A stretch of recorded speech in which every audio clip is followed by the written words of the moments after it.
नमस्कार दोस्तों, मैं आज सीटेट का पेपर हो चुका है और ये पेपर 2 हुआ है ना? फर्स्ट अभी होना आपका बाकी है। तो इसका एनालिसिस हम लेकर आए हैं जिसमें आपको बाल विकास के 30 प्रश्न मिलेंगे और आप अपना यहाँ पर पेपर मिलान कर सकते हैं। पेपर आपका ए, बी, सी, डी कोई सा भी हो सकता है। पेपर में प्रश्न ऊपर-नीचे हो सकते हैं, आंसर आप मिला लीजिएगा और इन 30 प्रश्नों में आपको कितने नंबर आ रहे हैं, ये ज़रूर से बताइएगा, है ना? तो शुरुआत करते हैं, ऐसे ही आपको एक-एक करके वीडियो मिल जाएँगे। हमारे चैनल पर आकर एक बार विज़िट कर लीजिएगा क्योंकि यहाँ पर बहुत सारे वीडियो अपलोड करेंगे तो नोटिफ़िकेशन आपको शायद देखने को नहीं मिलेगी। तो पहला प्रश्न आपसे पूछा गया था जिन प्याजे से संबंधित कि जिन प्याजे का मानना था कि ज्ञान क्या है? मैं डायरेक्टली आंसर बताऊँगा, आप चेक करते चलिएगा, है ना? इसका सही आंसर होगा आपका तीसरा, अंतःक्रिया के माध्यम से प्राप्त करने के बजाय जन्मजात और दिया हुआ होता है। यहाँ पर जो तीसरा वाला होगा, ये आपका करेक्ट आंसर होगा। चलिए, दूसरा प्रश्न आपसे पूछा गया था यहाँ पर कि किशोरावस्था के बारे में निम्नलिखित में से कौन-सा कथन सही नहीं है? देखिए यहाँ पर नेगेटिव प्रश्न पूछा गया था आपसे। हर बार मैं आपको बोलता हूँ कि प्रश्न को हमेशा ध्यान से पढ़ना है और आंसर देना है। तो यहाँ पर आपका करेक्ट आंसर होगा कि किशोरावस्था एक सामाजिक रचना है। ये कथन जो है किशोरावस्था से संबंधित गलत कथन है यानी कि सेकंड वाला जो विकल्प होगा ये आपका बिल्कुल करेक्ट होगा। तीसरा प्रश्न तीसरा प्रश्न आपसे पूछा था कि निम्न में से कौन-सा एक महारत लक्ष्य अभिविन्यास का वर्णन करता है? कौन-सा करता है? 4 विकल्प थे, इसके माध्यम से आपको आंसर देना था। तो यहाँ पर आपका सही आंसर होगा किसी कार्य के लिए अपनी कौशल और समझ को सुधारने पर ध्यान देना। तीसरा वाला विकल्प यहाँ पर आपका करेक्ट होगा। चलिए, अगला प्रश्न। चौथा प्रश्न आपसे पूछा था कि निम्नलिखित में से कौन प्रगतिशील शिक्षा में शिक्षक की भूमिका का सबसे अच्छा वर्णन करता है? यहाँ पर प्रगतिशील शिक्षा में शिक्षक की भूमिका का सबसे अच्छा वर्णन कौन करता है, ये आपको यहाँ पर बताना था। तो सही आंसर होगा शिक्षक बच्चों को प्रयोग करने के लिए विविध सामग्री प्रदान करता है और आवश्यकता पड़ने पर आलंबन प्रदान करता है। तीसरा वाला जो विकल्प होगा ये आपका यहाँ पर करेक्ट होगा। चलिए, 5वां प्रश्न।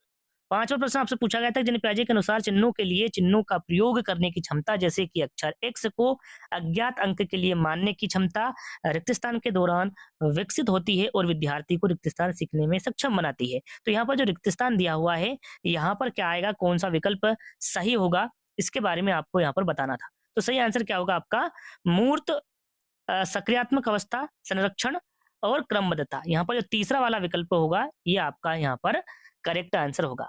चलिए, अगला प्रश्न। निम्नलिखित में से कौन-सा एक ऐसे प्रश्न का उदाहरण है जिसमें छात्रों को जानकारी का विश्लेषण करने की आवश्यकता होती है? तो सही आंसर होगा आपका to kill a mockingbird में लेखक प्रतीकवाद का उपयोग कैसे करते हैं? फोर्थ वाला आपका करेक्ट आंसर होगा। 7वां प्रश्न। 7वां प्रश्न आपका कथन से संबंधित था, यहाँ पर हम सिर्फ प्रश्न को देख लेते हैं, है ना? कि छात्रों के अच्छा प्रदर्शन करने और स्कूल में बने रहने की अधिक संभावना है, यदि उनको अपने स्कूल से भावात्मक लगाव है और वे मानते हैं कि उनका होना मायने रखता है, अभिकथन है। इसका कारण क्या है कि भावनाएँ सीखने में महत्वपूर्ण भूमिका निभाती बिल्कुल निभाती हैं। इसका सही आंसर होगा ए और आर दोनों सही है और ए की आर क्या है? सही व्याख्या करता है। दूसरा वाला विकल्प आपका यहाँ पर करेक्ट आंसर होगा। चलिए, 8वां प्रश्न। पाठ्य पुस्तकों और मीडियो में विभिन्न जेंडर का प्रतिनिधित्व कितना और किस तरीके से किया जाता है? जैसे महत्वपूर्ण प्रश्न पूछने में किसको प्रोत्साहन मिलता है? यहाँ पर किसको प्रोत्साहन मिलता है पूछा गया है। तो जेंडर रूढ़ियों पर सवाल उठाना, इस पर आपको प्रोत्साहन मिलेगा, है ना? दूसरा वाला जो विकल्प होगा ये आपका करेक्ट आंसर होगा। चलिए, अगला प्रश्न आपसे पूछा था कि शिक्षार्थियों के बीच व्यक्तिगत भिन्नताओं को संबोधित करने के लिए एक शिक्षक को क्या करना चाहिए? यहाँ पर एक शिक्षक को क्या करना चाहिए पूछा गया है। तो यहाँ पर आपका सही आंसर होगा विभिन्नताओं को मानव विविधताओं की प्रत्यक्ष विशेषता के रूप में मानना चाहिए, है ना? यहाँ पर जो आपका फोर्थ वाला विकल्प होगा ये आपका करेक्ट होगा। चलिए, अगला प्रश्न। एक प्रगतिशील कक्षा में जो आकलन है वो कैसा होता है? तो वो गतिशील होता है। कैसे होता है? गतिशील होता है। दूसरा वाला विकल्प आपका करेक्ट होगा। अगला प्रश्न। आलोक निम्नलिखित व्यवहार दिखाता है, पढ़ते समय सिर को अजीब स्थिति में पकड़ता है, आंख को बार-बार मूंदना और रगड़ना, आंखों की लाली या फिर सूजन, अक्षर पहचान में भ्रमित होता है। होना यहाँ किसके संभावित लक्षण हो सकते हैं? यहाँ पर आपको बताना है जितने भी ये लक्षण दिख रहे हैं किसके हैं, तो ये होंगे आपके स्वलिनता विकार के। याद रखिएगा किसके होंगे? स्वलिनता विकार के। फोर्थ वाला विकल्प आपका करेक्ट होगा। फिर से यहाँ पर अभिकथन और कारण पूछा गया है। अभिकथन है आपका कि वहाँ कोई उद्देश्यात्मक निश्चित क्षण नहीं होता है जब कोई बच्चा मध्य बाल्यावस्था या किशोरावस्था में प्रवेश करता है। कारण क्या है इसका? विकास प्रकृति में निरंतर होता रहता है, बिल्कुल होता रहता है। सही विकल्प का आपको चयन करना था। तो सही विकल्प क्या है कि ए और आर दोनों सही है और ए जो है वो आर की व्याख्या करता है। दूसरा वाला विकल्प आपका करेक्ट होगा। चलिए, फिर से यहाँ पर अभिकथन और कारण से प्रश्न पूछा गया था और प्रश्न क्या था आपका कि शिक्षकों को निरंतर अपने स्वयं के रूढ़िवादिता और पूर्वाग्रहों पर चिंतन करना चाहिए। कारण था सांस्कृतिक रूप से उत्तरदायी शिक्षण का अर्थ है कि शिक्षण चिंतनशील हो, बिल्कुल हो। यहाँ पर भी आपका करेक्ट आंसर क्या होगा? ए और आर दोनों सही है और ए की आर सही व्याख्या करता है। यहाँ पर भी आपका सेकंड वाला विकल्प सही होगा। चलिए, अगला प्रश्न आपसे पूछा गया था, वाइगोत्स्की के अनुसार संज्ञानात्मक विकास को सुगम बनाने में शिक्षक की क्या भूमिका है? यहाँ पर शिक्षक की भूमिका पूछी गई थी और इसकी भूमिका होगी आलम्बन के माध्यम से छात्र के सीखने का मार्गदर्शन और समर्थन करना। तीसरा वाला विकल्प ही आपका करेक्ट होगा। चलिए, अगला प्रश्न, एक माध्यमिक स्कूल एक माध्यमिक स्कूल शिक्षक छात्रों को संकल्पनाओं और वास्तविक दुनिया के अनुप्रयोगों के बीच संबंध बनाने में मदद करके सार्थक सीखने को सक्षम बनाना चाहता है। निम्नलिखित में से कौन सी गतिविधि एक उपयुक्त शैक्षणिक रणनीति होगी? यहाँ पर उपयुक्त शैक्षणिक रणनीति के बारे में आपसे पूछा गया था और यहाँ पर सही आंसर होगा आपका पहला वाला, छात्रों को छोटे समूह में वर्तमान मुद्दे पर शोध करने दे और अपने निष्कर्ष को कक्षा में प्रस्तुत करे। पहला वाला जो विकल्प होगा ये आपका बिल्कुल करेक्ट आंसर होगा। अगला प्रश्न है, वाइगोत्स्की के अनुसार पूछा गया है कि बच्चे रिक्त स्थान के साथ अंतःक्रिया के अनुभव से लाभान्वित होते हैं और उन कार्यों को कर पाते हैं जो उनके समीप दुराभिमुख विकास के क्षेत्र के रिक्त स्थान है। तो क्या है? क्षेत्र के अंदर है, यानी कि यहाँ पर अधिक जानकार अन्य और अंदर, यानी कि जो सेकंड वाला विकल्प होगा ये आपका बिल्कुल करेक्ट आंसर होगा, है ना। चलिए, अगला प्रश्न,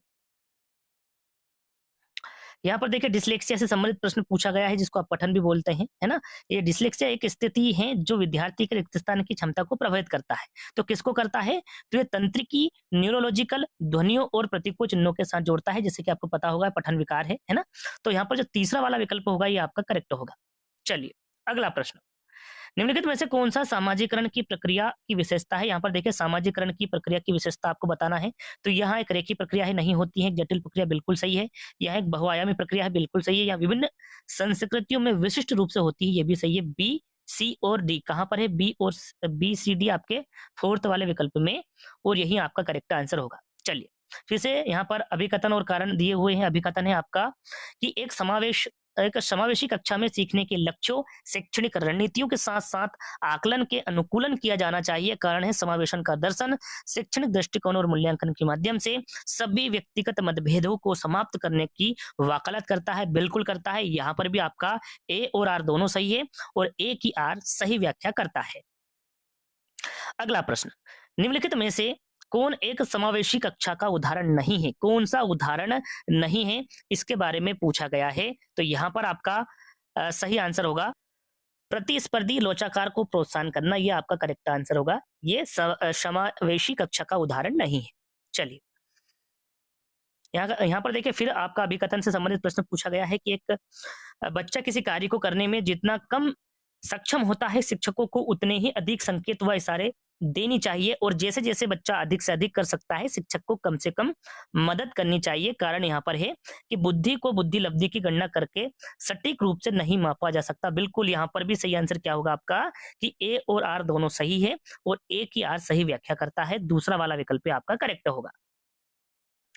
अगला प्रश्न, एक शिक्षिका ने नोटिस किया है कि उसका एक छात्र अत्यधिक विचलित है और उसे कक्षा के दौरान ध्यान देने में परेशानी होती है। निम्नलिखित में से कौन सी रणनीति छात्रों को केंद्रित रहने में मदद करने के लिए एक प्रभावी रणनीति होगी? यहाँ पर एक प्रभावी रणनीति के बारे में पूछा गया है। तो ये स्वनियमन और समय प्रबंधन के लिए छात्र को टाइमर देना, ये फोर्थ वाला जो विकल्प होगा ये आपका करेक्ट होगा। चलिए, यहाँ पर फिर से अभिकथन दिया हुआ है कि वास्तविक जीवन की समस्याएं और मूर्त अनुभवों से सीखने से बच्चों को अधिगम और जानकारी प्राप्त करने के लिए कई रास्ते मिलते हैं। कारण दिया हुआ है विकास अपेक्षाकृत व्यवस्थित और अनुक्रमित है। तो यहाँ पर भी करेक्ट आंसर आपका यही होगा कि ए और आर दोनों सही हैं और ए की आर सही व्याख्या करता है। चलिए, अगला प्रश्न है आपका, रचनात्मक मूल्यांकन के लिए कार्य की प्रगति को दर्शाते पोर्टफोलियो एक प्रभावी प्रणाली है। क्योंकि क्या है प्रभावी प्रणाली, इसके बारे में यहाँ पर आपको बताना है। तो देखिए यहाँ पर कूट में आपको आंसर देना था। ये मूल्यांकन की प्रक्रिया में छात्रों को शामिल करते हैं। ये व्यक्तिगत छात्रों की प्रगति के बारे में दृष्टि प्रदान करते हैं, मुख्य रूप से अंतिम उत्पाद की प्रकृति पर ध्यान केंद्रित करते हैं, या फिर वे छात्र अधिगम में ठोस सबूत पेश करते हैं। तो यहाँ पर आपका करेक्ट आंसर होगा वे मूल्यांकन की प्रकृति में छात्र में शामिल करते हैं, व्यक्तिगत छात्रों की प्रगति के बारे में अंतर्दृष्टि प्रदान करते हैं, और वे छात्र अधिगम के ठोस सबूत पेश करते हैं। पहला, दूसरा और चौथा, ए, बी और डी कहां पर है आपके पहले वाले विकल्प में, और यही आपका करेक्ट आंसर होगा। चलिए, अगला प्रश्न आपसे पूछा गया था कि निम्नलिखित में से कौन सा संरचनावादी अधिगम सिद्धांत का मूल सिद्धांत है। यहाँ पर देखिए, मूल सिद्धांत आपसे पूछा गया था, और आपका सही आंसर होगा कि छात्र अपने पर्यावरण के साथ सक्रिय संलग्नता के माध्यम से अपने ज्ञान का निर्माण करते हैं। फोर्थ वाला विकल्प आपका करेक्ट होगा। अगला प्रश्न, कोहलबर्ग के नैतिक विकास के सिद्धांत की कैरोल गिलिगन की आलोचना का केंद्रीय तर्क यहाँ पर पूछा गया था, और केंद्रीय तर्क था आपका देखभाल की नैतिकता और नारीवादी दृष्टिकोण। दूसरा वाला जो विकल्प होगा ये आपका बिल्कुल करेक्ट आंसर होगा। अगला प्रश्न आपका पूछा गया था, थोड़ा सा आपको दिख नहीं रहा होगा, यहाँ पर ब्लर होगा, है ना। प्रश्न को मैं पढ़ के सुना देता हूँ कि सुजाता नृत्य प्रतियोगिता में केवल इसलिए उत्सुकता से भाग लेती है क्योंकि वह नगद का प्रथम पुरस्कार जीतने में रुचि रखती है। तो सुजाता क्या है, ये बाहरी रूप से प्रेरित है। क्या है, बाहरी रूप से प्रेरित है। तीसरा वाला विकल्प आपका करेक्ट होगा। अगला प्रश्न आपसे पूछा था कि निम्नलिखित में से कौन सी प्रक्रिया वातावरण से प्राप्त जानकारी के अर्थ निर्माण और इसे स्मृति में आगे संग्रहित करने के लिए आवश्यक है। तो वो है ध्यान देना। क्या है, ध्यान देना। दूसरा वाला विकल्प आपका करेक्ट होगा। अगला प्रश्न पूछा गया था कि कोहलबर्ग के नैतिक विकास की किस अवस्था में बच्चों का तर्क कानून की नैतिकता के इर्द गिर्द घूमता है। तो यह है आपका पारंपरिक नैतिकता। तीसरा वाला विकल्प, पारंपरिक नैतिकता में ये सारी चीजें इनके द्वारा बताई गई है। तो तीसरा वाला विकल्प आपका सही होगा। अगला और अंतिम प्रश्न है आपका कि एक प्रारंभिक विद्यालय का शिक्षक छात्र के शैक्षणिक आत्मसंपत्ति के विकास को दृढ़ता से प्रभावित कर सकता है। तो करेक्ट आंसर होगा कि छात्रों में स्वायत्तता और पहल को पुरस्कार करना। फोर्थ वाला विकल्प आपका करेक्ट होगा। आपने 30 नंबर आपके मिला लिए होंगे, तो इन 30 नंबर में आपको कितने नंबर आ रहे हैं ये आपको कमेंट्स के माध्यम से अभी तत्काल आपको बताना है। और भी वीडियोस आपको ऐसे ही रेगुलर अपलोड करते रहेंगे। अभी हाल ही में हम, तो आपको एक बार चेकआउट करते रहना है हमारे चैनल पर, ताकि कभी नोटिफिकेशन ना मिले तो आपको वीडियो मिल जाए हमारे चैनल पर, है ना। तो जल्दी दोस्तों, एक नए वीडियो में जल्दी हम मिलेंगे। जब तक के लिए धन्यवाद।